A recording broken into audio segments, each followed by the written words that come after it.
akan disampaikan oleh Ustaz Dr. Muhammad Rafiq Jumaidi kepada Ustaz. Ya, Astagfirullah. Di sini Pak Ketua. Astagfirullah.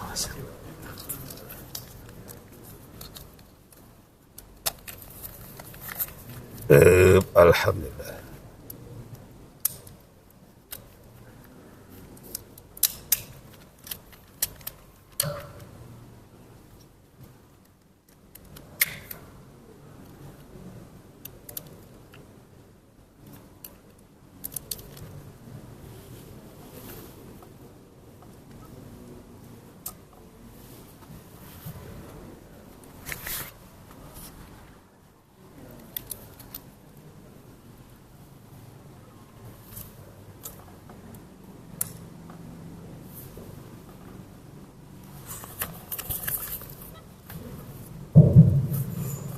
Assalamualaikum warahmatullahi wabarakatuh. Waalaikumsalam warahmatullahi wabarakatuh.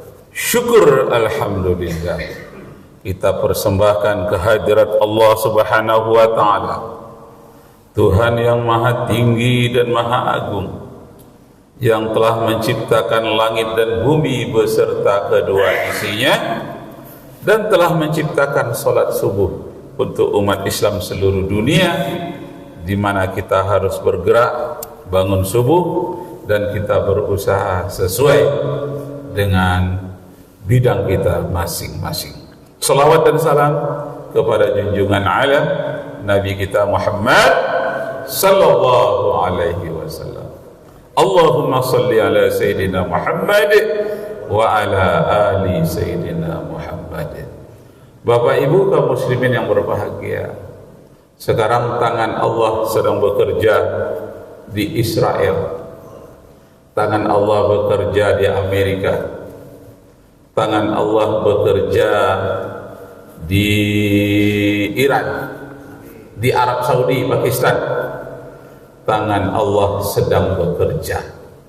Itu istilah yang kita dengar dalam berita yang hangat sekarang ini. Yang menjadi pertanyaan, apa maksudnya tangan Allah sedang bekerja? Apakah memang Allah itu punya tangan? Nah, karena itu pada hari ini kita kaji tentang 3 macam ayat Al-Quran menerangkan arti tangan. Yang pertama, dipakai arti tangan Allah bekerja.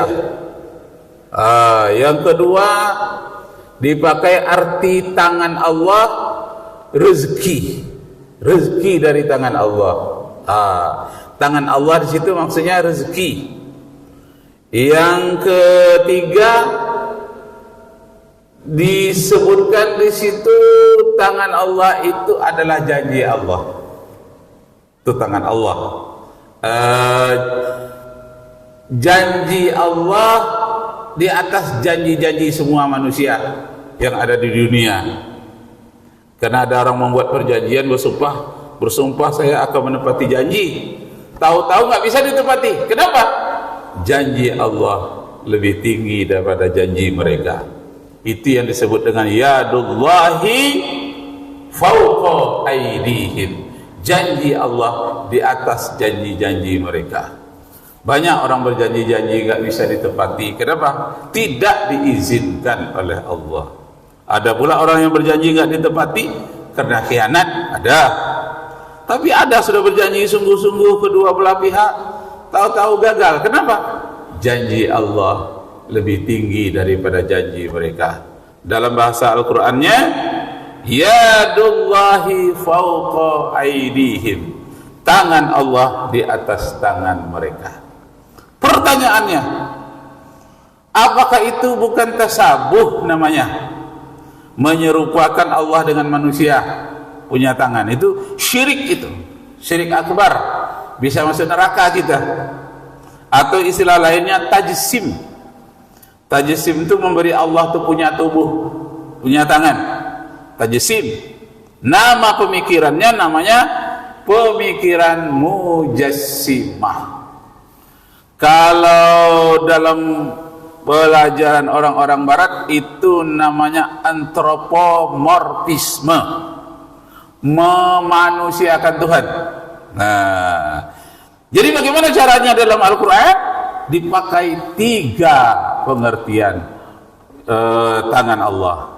Tangan Allah bekerja, maksudnya atas izin Allah bekerjalah orang-orang di Timur Tengah bagaimana menghadapi musuh yang bernama Sirael atau Sirewel, Israel yang rewel. Juga Amerika ya, Mama Rika, si mama yang masuk neraka. Baiklah, Bapak Ibu kaum muslimin yang berbahagia, pada pagi hari ini kita ambil Al-Quran surat 48 ayat 10. Nama suratnya Al-Fatih, Al-Fathu, ya, yang menyatakan janji Allah di atas janji mereka. Yadullahi fawqa aydihim, janji Allah di atas janji-janji mereka, bahkan janji-janji manusia di seluruh dunia. Asbabun nuzulnya ini, sebab-sebab turun ayat ini adalah 2 kelompok yang punya janji erat ingin menepati, tahu-tahu terhalang. Lalu didatangkan kepada Rasulullah, ya Rasulullah, macam mana kami mau menempati yang bagus, yang benar, tapi terhalang. Apa kata Allah? Janji, kata Rasulullah, turun ayat bahwa janji Allah itulah yang tepat. Janji Allah itulah yang tidak ada halangi. Kalau manusia sudah berusaha dengan baik untuk menepati janjinya, tahu-tahu ada halangan, serahkan sajalah kepada Allah. Janji Allah di atas janji-janji mereka. Nah ini surah Al-Fath ayat 10. A'udzubillahi minasyaitonirrajim. Bismillahirrahmanirrahim. Innal ladzina yattabi'unaka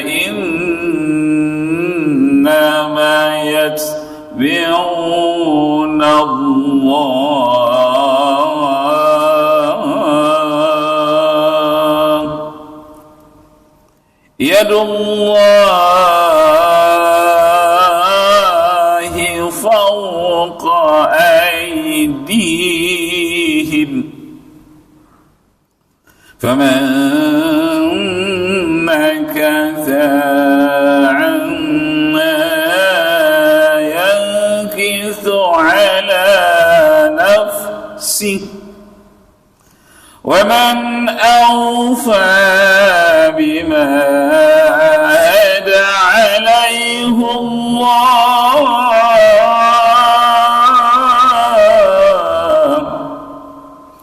fasayu'tihi ajran 'azima. Sesungguhnya orang-orang yang berjanji sangat setia, yattabi'una, innama yattabi'u Allah, sesungguhnya yang paling tepat itu adalah janji Allah. Yadullahu fawqa aydihim, janji Allah itu di atas janji-janji mereka. Faman nakasa, siapa yang melanggar janji-janji itu, maka keburukan dari melanggar itu kembali kepada diri mereka sendiri. Wa man awfa bima ahadallahu alaih, siapa yang memenuhi janji-janji itu, maka Allah maka Allah akan mendatangkan ganjaran yang besar, ajran azimah.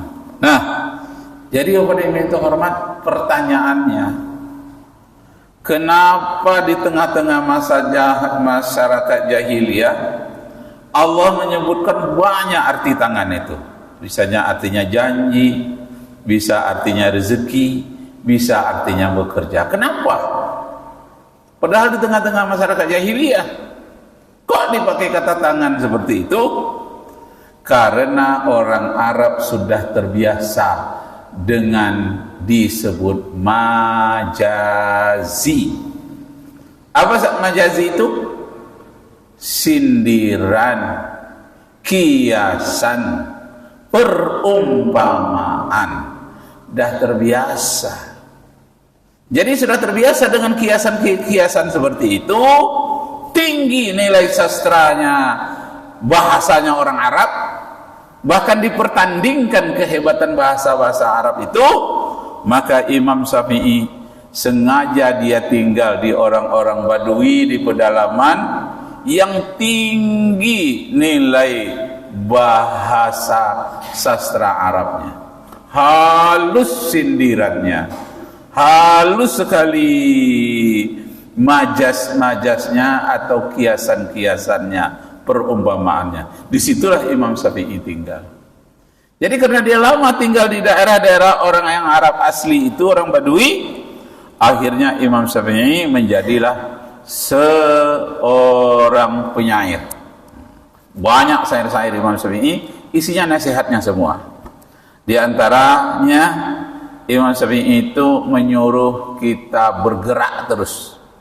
Bergeraklah seperti air dari puncak gunung. Bergerak dia terus menuju sungai. Dari sungai kadang-kadang dia ambil orang, tidak bisa dia bergerak, dimasak. Tapi ingat, sudah itu akan dikeluarkan lagi oleh manusia, masuk ke dalam tanah, menuju sungai lagi. Akhirnya dia sampai menuju muara. Bergeraklah, hei umat Islam. Itu kata Imam Syafi'i. Jangan kamu menjadi air yang tidak bergerak, seperti air yang berada di dalam selokan, air yang berada di dalam suatu tempat kecil kubangan. Air dalam kubangan babi atau kerbau, dia tetap di situ, nggak mau bergerak airnya di situ.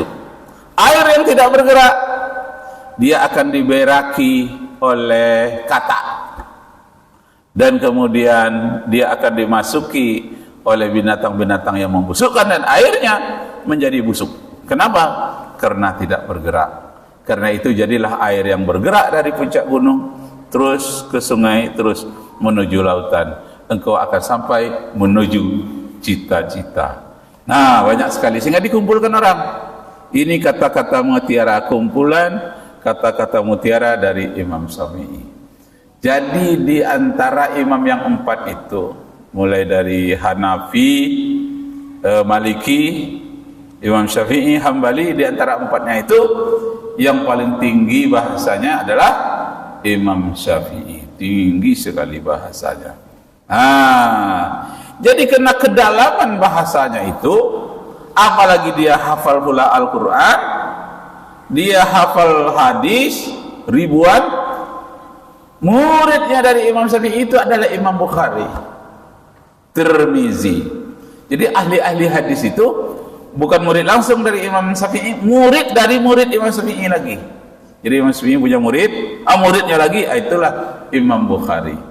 Jadi kalau orang yang kagum terhadap Imam Bukhari, lebih kagumlah lagi terhadap Imam Syafi'i. Kenapa? Karena Imam Syafi'i itu